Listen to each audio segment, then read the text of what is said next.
Hello everyone, welcome back to the tutorial series on the A10-CII Tank Killer Module in DCS World. So far we have covered all of the major weapon employment types, all of the ones you're going to be using most often, but there are still some other weapons that we've not covered yet. Things that are a little more edge cases, or things that have been added in the A10-CII expansion, and so for the next few episodes I'll just be going through each of those in turn. Since last time we did Mavericks, I'm now going to turn to the Laser Maverick. This is a really weird weapon, but it can be very useful in very specific situations.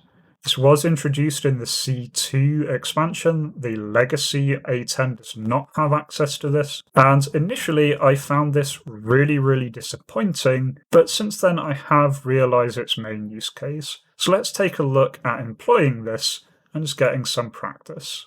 As always, the link to this mission is in the description, and we will just kick things off by putting ourselves into active pause. So the Laser Mavericks are weird things. They are kind of a hybrid between a laser-guided bomb and a Maverick. They have, in theory, quite a lot of standoff potential, but they do come with a number of downsides compared to regular Mavericks, and they're a little bit tricky to use. In terms of their setup, we need to do very similar things to what we were doing previously. You need to check your laser code. In this case, we'll leave it with the default 1688.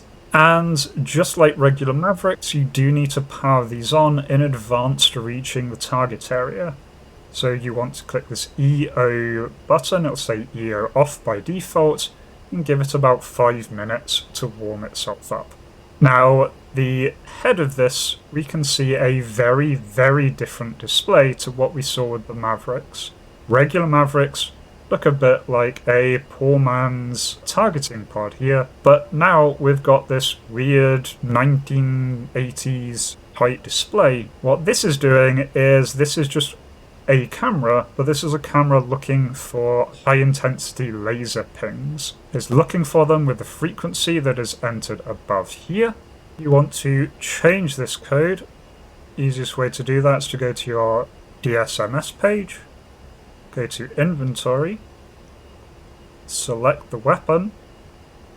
This is a missile type weapon. Now we can see here this is AGM-65L, so we just confirm that. And then at the top here we've got our laser code, currently 1688. I can enter a different number into the scratch pad, so 1513, and then push the top OSB here. That will add in that new laser code, and then I can click Load Sim to load that to both that station and its matching partner on the other side. Now, just like our laser-guided bombs, I need to make sure that my targeting pod has the exact same frequency entered. So let's make sure we do that. We can go to air-to-ground mode on the top, go to control page, and here we've got our laser code. So let's enter the same thing, 1513, and enter that here. And then go to return. So we can see there at the bottom, we are lasing at 1513. And if I go back to the Maverick page, I can see this is searching for 1513. Now, to employ this, first thing we need to do is point our laser at the target. So the first part of this should be familiar now. Set the HUD as soy, change our waypoint to our mission waypoint here. This is where our targets roughly are. I can then push China hat forward long command.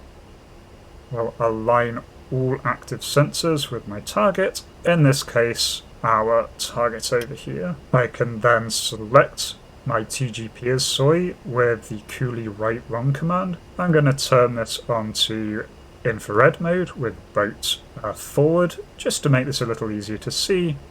Then zoom in with China forward short command. And here are my various targets.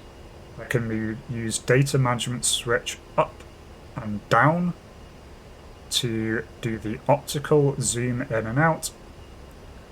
And I am just going to go ahead and pick one of these stationary targets. You can absolutely pick a moving target, you can pick whatever you like, but I have found previously on this particular mission the moving targets keep getting obscured by trees, and that can cause issues. So then it's up to me whether I want this in area or point track. Since this is a stationary target, I'm going to put this in point track so it's going to stay on that target. Then what I need to do is start lasing. To do that, I use my nose wheel steering button. I push once and I begin lasing. You can see that there, I've got the L flashing, and I need to double check I am in laser or both mode. At this point I'm in laser mode, so that is all working absolutely fine. So with our laser pointer going, we need to make sure we have the weapon selected, so let's select the HUD as soy. Push right to select our weapon. In this case our Maverick. We know that the Maverick is selected as it will read it there, and then we can select our Maverick display to the side here as our soy. To start searching for the target, we can push target management switch up short command. We'll uncage the Maverick seeker head. It will then try to find our laser pointer. We know that has succeeded when this is boxed in white. This being boxed in white means that it's got a good laser reflection of the correct frequency, and we are ready to launch. Do just double check your ranging on the side here. Once you have locked onto your target, your ranging will appear here. This is the same ranging display as the normal Maverick. So ideally you want to be firing it within the boxed area. Now if you do get down to this and you find there is no ranging bar, that is likely because you do not have your Maverick selected. This is the mistake that I very often make with these, so if you're not getting the ranging bar or the missile is not coming off, do just double check that you have it selected. With all that entered, let's unpause. So I've got the solid bar, solid box means that my target is ready to fire, and I am free to press and hold. And there we go, our rifle. Now when you are laser designating your own target, you've got a bit of a conundrum here, is that the Maverick is completely fire and forget, but it means you need to keep that laser pulse on target. So that is fine in this case. We can just keep flying towards the target, keeping that target in our line of sight. One thing just to watch for is to make sure that the L remains flashing. It does seem to automatically disengage after about 60 seconds. If it does, just push the nose wheel steer button again to start lasing again. Either way, we've got our time to impact ticking down,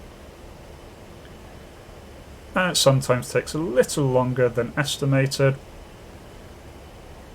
and so very often you may need to relays. Keep an eye on your target, and hopefully you will eventually get a hit. There we go. Now you can perhaps see one of the biggest problems here by my position. The Mavericks are not fast weapons. They're big fat things. They do have a rocket motor, but they are much, much heavier than, say, a Sidewinder, and so they really don't move very fast. In fact, as you saw there, at longer ranges, their average speed ends up being approximately the same as the aircraft they're launched from. Meaning that if you are lasing your target, you have to pretty much fly directly over the target, which makes them very similar to a laser-guided bomb as opposed to a Maverick. The entire advantage of the Mavericks is they are fire-and-forget standoff weapons. You really lose that capability in these cases. The reason why the Laser Maverick is still useful is really if you have someone else doing the lasing for you. The employment is exactly the same. Fly towards the target, have the correct code entered, Press the target management switch up command to scan for the target. Once you've confirmed that your buddy is lasing, you will lock onto the target, you can then fire and safely disengage. It can be incredibly useful, for instance, if you have a J-TAC on the ground that is doing the lasing for you. Because he can get the accurate lasing target, you can end up firing at further range than conventional Mavericks, and it will still be 100% accurate, just like a regular Maverick or laser-guided bomb. So if you do have a friend lasing for you, this can be useful. If you do have a J-TAC, it can be incredibly useful. But otherwise, I would definitely not suggest taking these if you are planning on doing the lasing yourself. If you're planning on doing everything yourself, use laser-guided bombs, are much more efficient.